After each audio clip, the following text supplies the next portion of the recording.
우리 서로 한번 인사할까요? 오늘 우리 찬양대 고백처럼 주님 따라갑시다. 한번 인사하겠습니다.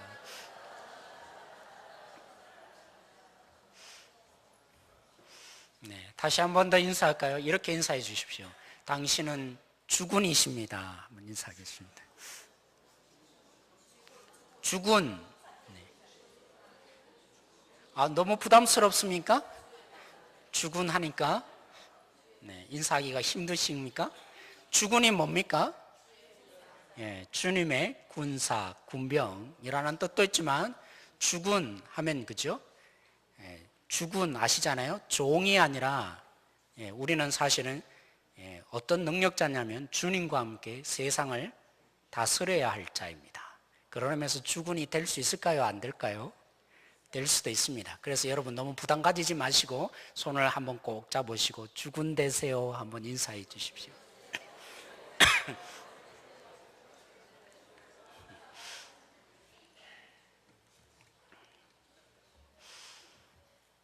제가 한 아이를 소개하고자 합니다. 앤이라는 한 여자아이가 있었습니다. 어릴 때부터 알코올 중독자인 아버지의 폭력을 받고 자라왔습니다. 그가 먹고 자라는 게 뭐겠어요? 아버지의 폭력이었습니다. 그에게 유일한 피난처는 바로 어머니밖에 없었던 것이죠. 근데 그 어머니가 죽게 되었습니다. 그래서 빈민소로 이 앤이라는 아이와 동생이 가게 된 것이죠. 그 보호소로 보내졌습니다. 그런데 거기서 이 두렵고 너무나 힘겨운 희망이 없는 이 빈민소에서 앤이 나름대로 견딜 수 있었던 것은 자기의 동생이 있었기 때문입니다. 근데 그 동생마저도 어떻게 되었을까요? 죽게 된 것입니다. 그러니까 너무 정신적으로 견디지 못한 이 앤이 정신착란 증상을 일으켰습니다. 그래서 보고 싶지 않았는지는 모르겠지만 이 시각마저도 장애가 되어서 보지 못하게 되었습니다. 누군가 가까이만 다가와도 고함을 지르고 그죠? 통제가 불가능했습니다. 그래서 빈민소에서는 이 아이를 가두어 놓았습니다. 지하 감옥에다가 가두어 놓고 또 어떻게든 음식을 주어야 살 수 있으니까 가까이만 가면 손만 대도 소리를 지르니까 그래서 주사약으로 그죠? 정신과 이 물약으로 그 아이를 다루었습니다. 그 누구도 이 아이를 포기했는데 이 아이를 돌볼 수 없었는데 여기에 정말 그 오래된 제가 이름이 갑자기 생각이 안 나네요. 로라라는 그죠? 은퇴한 간호사가 이 아이를 맡아서 돌보기 시작했습니다. 정신과 주사약이 아니라 오직 사랑의 마음으로 친구처럼 이 로라가 앤에게 다가간 거죠. 날마다 먹을 것을 주고 책을 읽어주고 기도하면서 사랑으로 돌봤습니다. 물론 처음에는 반응을 했겠습니까? 가까이만 다가와도 그죠? 소리치고 견딜 수 없다고 가까이 오지 못하게 만드는데 끝까지 포기하지 않고 이 앤에게 이 자신의 이 사랑의 마음을 전달하고 또 전달했습니다. 이 모습을 보면 저는 이 바울이 고린도전서 4장 15절에 교회에는 많은 선생들이 있지만 진정한 아비가 없구나. 교사와 아비의 다른 점이 뭡니까? 교사는 그냥 지식을 전하는 사람, 그 정도가 아니라 교회의 진정으로 교사가 아니라 아비가 없다고 바울이 소리치면서 이 교회를 위해서 내가 너희들의 뭐가 되었다고 했을까요? 아비가 되었다. 그렇게 말한 것처럼. 그리고 데살로니가전서 2장에 보면 바울이 고백합니다. 내가 아비가 되어서 너희들에게 복음의 내용만 전한 것이 아니라 내 목숨까지도 너희에게 주었다고 말한 것처럼 로라는 온전한 마음을 다해서 한 인격체로 그죠? 이 앤을 돌보고 돌보아서 그의 닫혀있던 눈도 뜨게 했고 무엇보다도 세상을 보는 마음의 눈을 뜨게 만든 것입니다. 이 로라가 그러한 정성으로 기르고 기른 아비가 되어 주었기에 이 앤 슬리번 여러분 아십니까? 바로 헬렌 켈러 48년 동안 헬렌 켈러와 함께 하면서 눈이 멀었고 귀가 멀었고 말하지 못했던 이 헬렌 켈러를 바꾸어 놓았습니다. 절망적이어서 오직 택할 것은 죽음밖에 없다고 생각하는 사람들에게 찾아가며 헌신하는 사람, 그런 진정한 아비 같은 사람으로 바꾸는 역사, 누가 있었기 때문이라고요? 이 앤에게 누가요? 로라가 있었기 때문에 가능한 것입니다. 사랑하는 성도 여러분, 스승의 날, 한편으로는 저는 이런 도전을 하고 싶었어요. 우리 교회 학교, 우리 교사 선생님들, 우리 구역장님들이 무엇이 되어달라고요? 지식을 전수하는 선생님들이 아니라 아비가 되어 주십시오. 좀 그렇게 도전을 하고 싶었어요. 그리고 그런 선생님들, 복음으로 가르치며 양육하는 우리 선생님들을 우리가 어떻게 대우해야겠습니까? 귀하고 소중하게 다루어야 한다고 제가 그렇게 도전을 하고 싶었어요.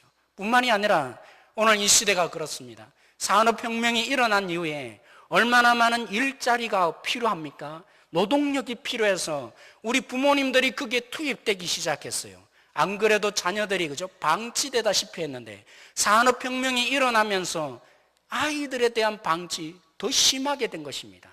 여기에 하나님이 긍휼히 여기셨는지는 모르지만 교회가 그죠? 나름대로 마음을 불러일으킨 것이죠. 어른들만 성경 말씀을 알아서는 안 된다. 누구도요? 우리 자녀들에게도 하나님의 말씀을 교육시키고 가르치고자 하는 열정, 그래서 태동한 게 뭡니까? 주일학교였어요.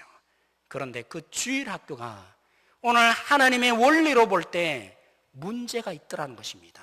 왜 문제인 것입니까? 그렇게 여기에 주일학교가 우리 자녀의 영적인 부분을 책임져야 한다라는 책임을 부여함으로 인해서 원래 영적인 책임 누가 져야 합니까? 하나님은 처음부터 가정을 주시고 부모를 주신 것은 우리 선생님들을 책임지게 하기 위한 거 아니었어요. 부모님들이 영적인 책임에 가장 우선적인 부분들을 붙잡으라고 하나님께서 그래서 부모님들에게 권위를 주신 것입니다. 그래서 구약에는 심지어 뭐라고 합니까? 부모를 거역하면 뭐 하라고요? 돌로 쳐 죽여라. 너무 끔찍한 말씀인 것처럼 보이지만 하나님의 말씀을 누가 맡고 있습니까? 부모들이 맡고 있다고요. 부모의 말은 단순히 부모의 말이 아니라 하나님의 말씀이 가르치고 있기 때문에 그 부모는 부모의 노릇을 하는 정도가 아니라 하나님과 같은 존재로 그 역할을 하라고 하나님이 주셨는데 산업혁명이 일어나고 부모들이 모든 책임을, 영적인 책임을 교회에 묶어놓은 이후에 부모들이 이 권리를 내려놓은 것입니다. 그래서 우리 부모님들이요, 스승의 주의를 당하면서 제가 그렇게 도전을 하고 싶었어요. 권리를 회복하셔야 된다고, 이 책임을 회복하셔야 된다고 제가 그렇게 도전을 하고 싶었어요. 그런데 기도하고 기도하는 저에게 하나님이 자꾸 딴 생각을 하게 하셔요. 딴 말씀을 주셔요. 어떤 말씀이요? 오늘 에스겔서 16장 특별히 우리가 읽었던 6절 마지막에 고백합니다. 뭐라고요? 피투성이가 되었으라도, 피수성이가 되었으라도 살아있기만 하라. 왜 하나님이 오늘 교사 선생님들이요, 여러분들이 아비가 되어 주십시오. 이 도전의 말씀을 제가 준비하려고 하는데 우리 부모님들이요, 우리 자녀들의 영적인 책임, 이 책임을 회복하셔야 됩니다. 이 내용으로 제가 설교하고 싶어 하는데 하나님은 왜 자꾸 기도하는 저에게 오늘 이 말씀을 떠올려 주셨을까요? 처음에는 고민이었어요. 왜 이 말씀이 자꾸 생각날까? 왜 이 말씀이 저에게 자꾸만 떠올려질까? 사랑하는 성도 여러분, 오늘 이 말씀은 하나님께서 이스라엘 백성들, 너무나 타락할 대로 타락한 이 이스라엘 백성들을 뭘로 비유합니까? 사생자로 비유합니다. 부모가 함께하고 싶지 않는 자녀, 그래서 사생자와 같은 자녀가 누구라고요? 이스라엘 백성들이 되었다고. 이 이스라엘 백성들을 4절에는 더 놀랍게 표현합니다. 사생자 중에서도 어떤 사생자요? 태어나자마자 버림받은 사생자라고요. 배에 그저 탯줄조차 끊지 않고 태어나면 묻어있는 이 더러운 부분들을 물로 씻어야 될 텐데 물로 씻기지도 않고 이스라엘 사회는 그랬던가 보죠. 이 소금을 뿌려서 정결함을 나타냅니다. 그 정결함조차 행하지 않고 또 그 아이가 태어나면 따뜻함으로 보호해줘야 될 뭐요? 강보에도 사이지 않는 이 어처구니 없는 자와 같은 자, 내가 너희들을 버렸다고 해야 될 마땅한 이스라엘 백성들, 이들을 향해서 하나님이 어떤 마음을 품고 있다고요? 살아있기만 해라. 살아있기만 해라. 피투성이가 되어서 자녀의 자격이 없는 너희들, 그래서 그 누구도 돌보지 않는 이 어처구니 없는 너희들, 살아있기만 해라. 살아있기만이라도 해라. 하나님이 그 마음으로 이제까지 구원해왔고 앞으로도 너희들이 바벨론 포로 잡혀가서 살지라도, 심판을 받아서 마땅한 너희들 그럴지라도 죽지 말고 살아있기만 해라. 살아있기만 해라. 이것이 나의 마음이라고. 왜요? 그런 그들을 살아있기만 한다면 하나님이 구원하실 거거든요. 하나님이 은혜의 손길을 다시 내밀어 주실 거거든요. 제가 의문이 생깁니다. 왜 하나님이 이 말씀을 주실까?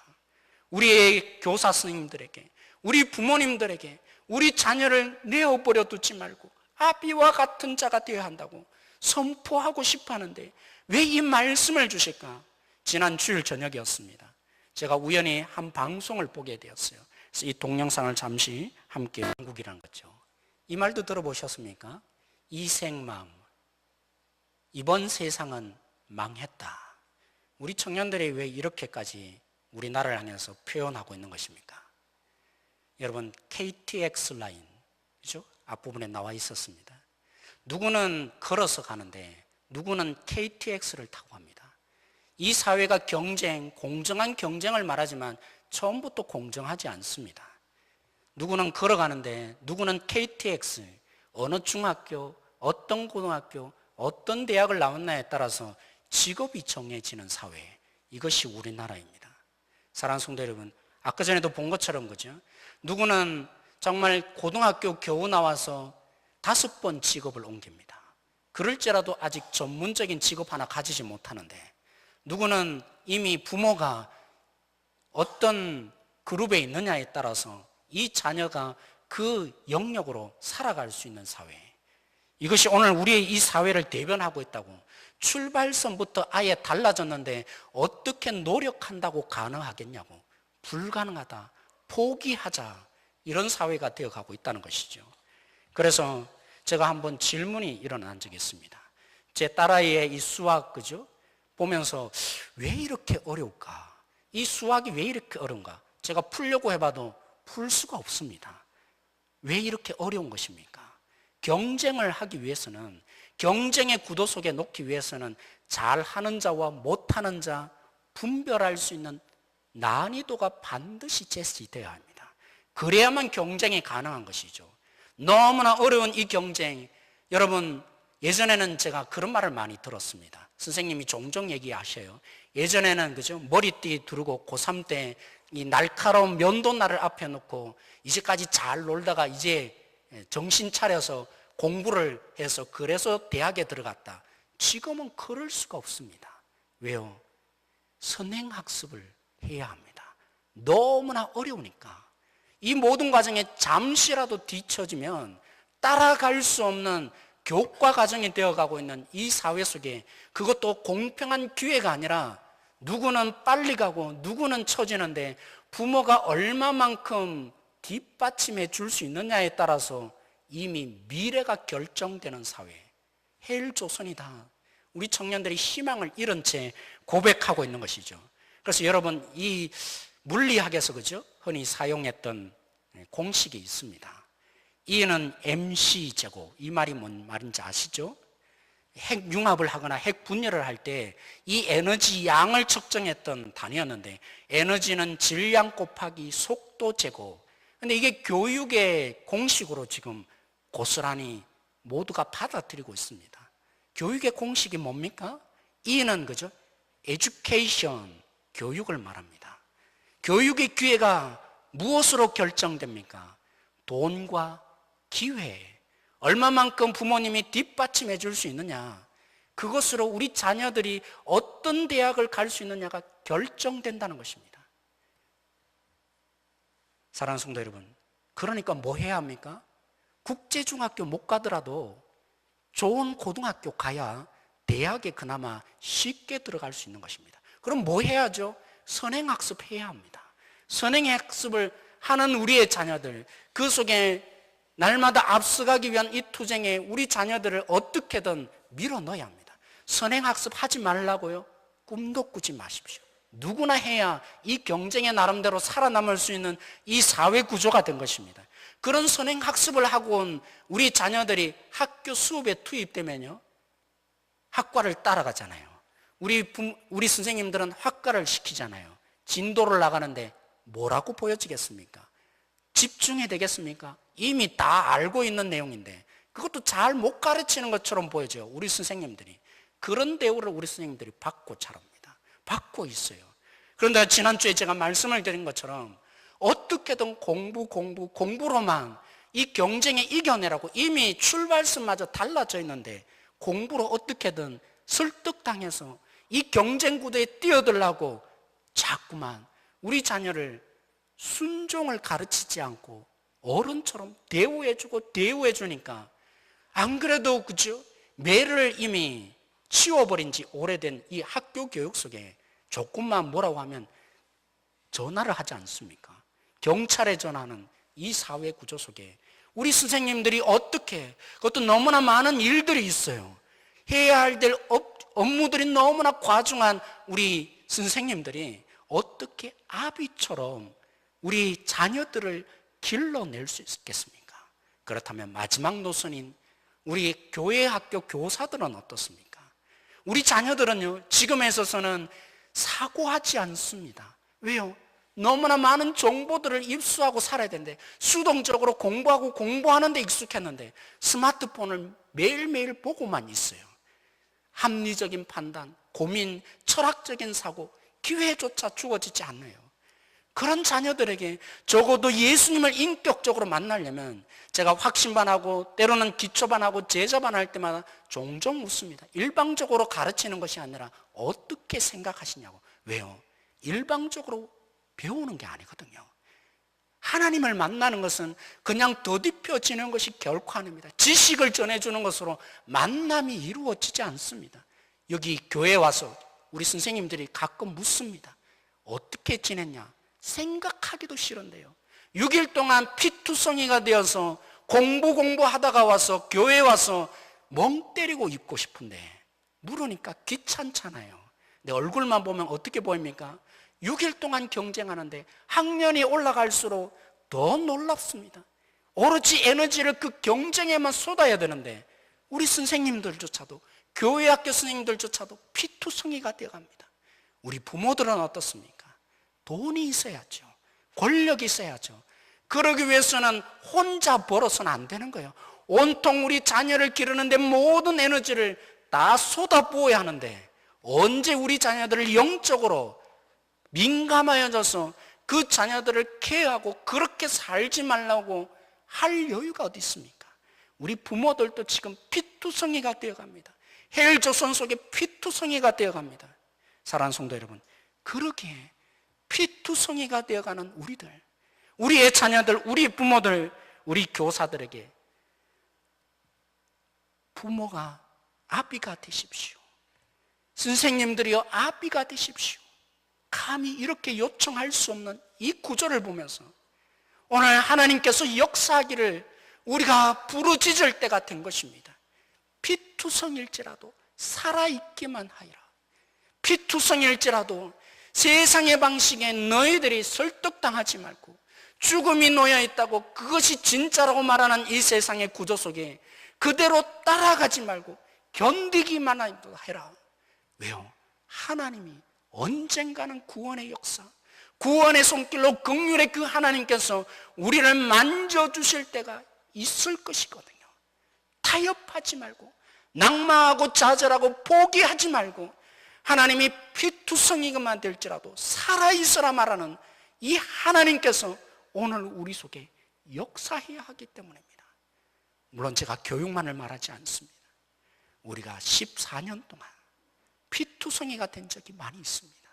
또 우리가 이 땅을 살면서 정말 희망이 없고 내 육체를 생각할 때 피투성이가 된 이 속에 오늘 우리가 구해야 할 것이 무엇이겠습니까?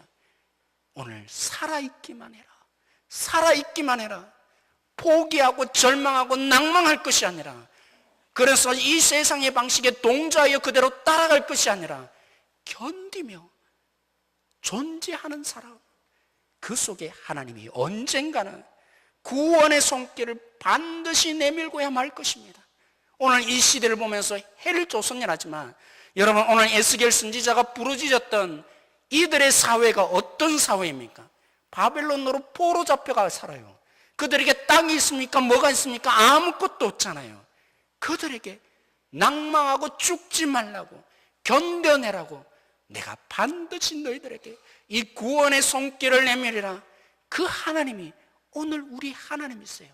오늘 우리 하나님이 오늘 견뎌내며 이겨내며 오늘 또 묵묵히 주님을 바라는 이 믿음의 손길 가운데 언젠가는 그 구원의 하나님으로 역사를 하실 것입니다. 사랑하는 성도 여러분, 저는 오늘 일주일 전에 이 진단만을 제가 동의하지 않습니다. 이 진단이 전부라고 동의하지 않습니다. 왜냐하면 소유의 관점에서 보니까, 오직 물질의 관점에서 보니까, 얼마만 가졌느냐 이 관점으로 보니까 한국 땅이 헬조선 그렇게 보이죠. 사랑하는 성도 여러분, 우리가 그죠? 얼마를 가졌느냐, 얼마가 소유하느냐 이 사회 속에만 삽니까? 아니에요.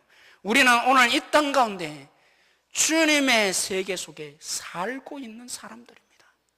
주님이 어떻게 구원하신다고요? 가진 자, 있는 것으로 자신이 전부인 줄 알고 저 살아가는 교만한 자를 부끄럽게 만드시기 위해서 부르셨다고요. 구원하셨다고요. 견뎌내십시오. 이겨내십시오. 믿음으로 걸어가십시오.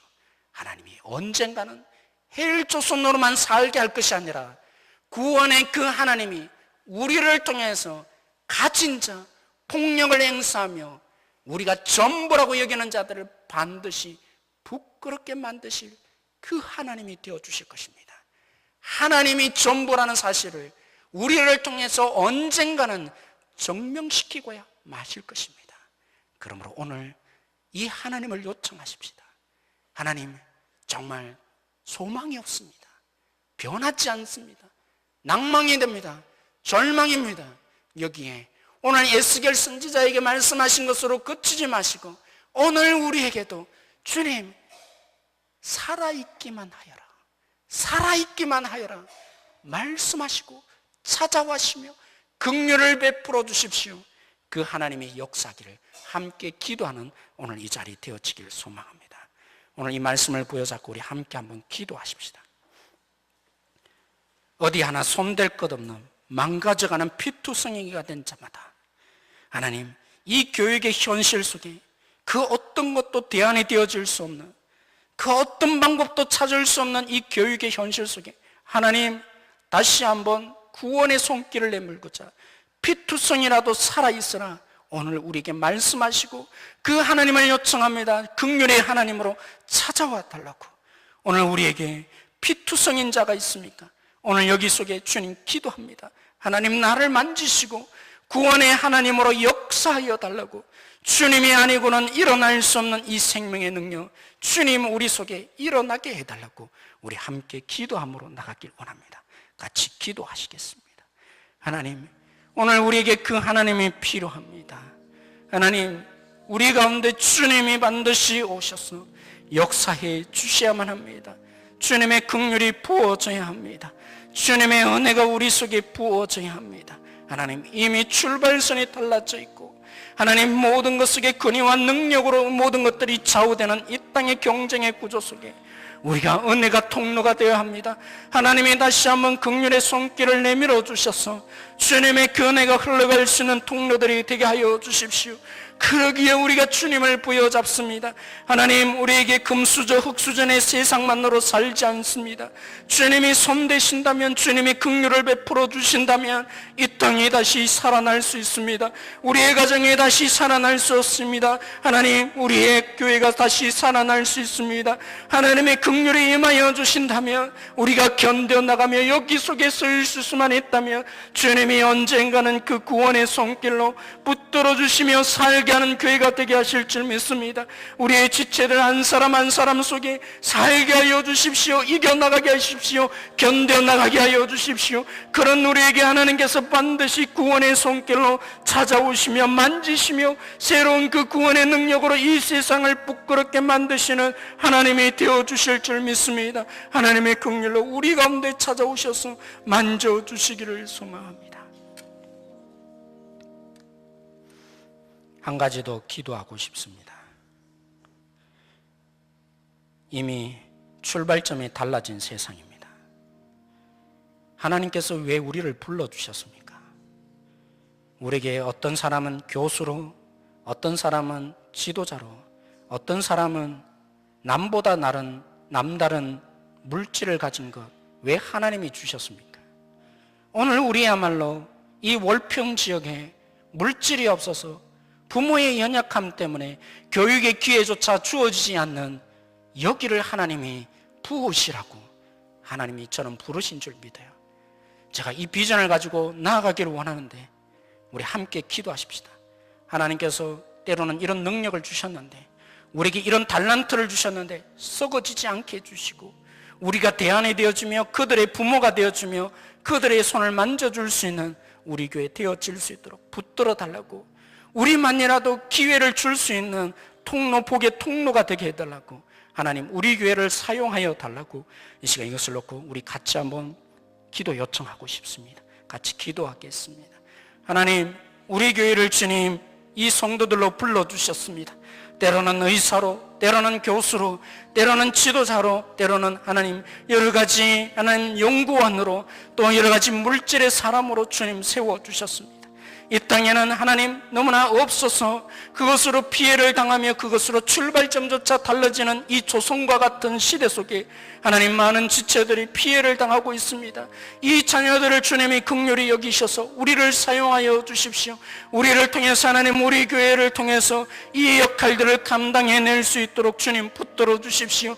주의 긍휼에 흘러갈 수 있는 통로가 우리 교회에 되게 하여 주십시오. 하나님 그 어떤 것도 분명하지 않고 하나님 경쟁이 되지 못하는 이 사회 구조 속에 우리가 놓여 있습니다. 하나님께서 긍휼히 여기셔서 우리 하나님 우리 모든 성도들이 이 마음을 품어서 우리 월평 지역에 하나님 연약하며 쓰러져가는 지체들을 붙잡게 해주시고 이 땅에 죽어가는 영혼들을 살릴 수 있는 통로들이 다 되어질 수 있도록 하나님께서 온전히 다스려 주시기를 소망합니다. 하나님, 우리를 낭만케 하는 현실이 너무나 큽니다. 변하지 않는 우리의 현실이 너무나 큽니다. 이겨나갈 수 없는 절망이 너무나 큽니다. 피투성이가 된다 할지라도, 피투성일지라 할지라도 너희가 살라고 하신 주님이 우리 하나님 되어 주십시오. 오늘 여기 우리의 공동체 속에 사는 자들이 되게 하여 주십시오. 그래서 주님이 반드시 우리 공동체를 주님의 구원의 그 은혜의 풍성함으로 채워주실 하나님의 역사를 바라보며 믿음을 지켜갈 수 있는 한 사람 한 사람 되게 하여 주십시오. 하나님, 우리 교육의 현실이 그 어떤 손도 댈 수 없는 절망 속에 놓여 있습니다. 그러므로 주님, 피투성이라도 살아있으려고 하는 주님께서 긍휼로 우리의 이 현실 속에 찾아와 주시길 원합니다. 우리 월평 지역을 책임지라고 주님이 우리를 여기 가운데 불러주셨음에 이 의미를 놓치지 않고 흘러갈 수 있는 통로들 되게 하여 주십시오. 하나님, 이제까지 이겨왔습니다. 이제까지 믿음을 지켜왔습니다. 주님께서 다시 한번 긍휼과 구원의 손길로 이제 역사하여 주십시오. 주님이 일하여 주실 줄 믿고 감사하며 예수님의 이름으로 기도드렸습니다.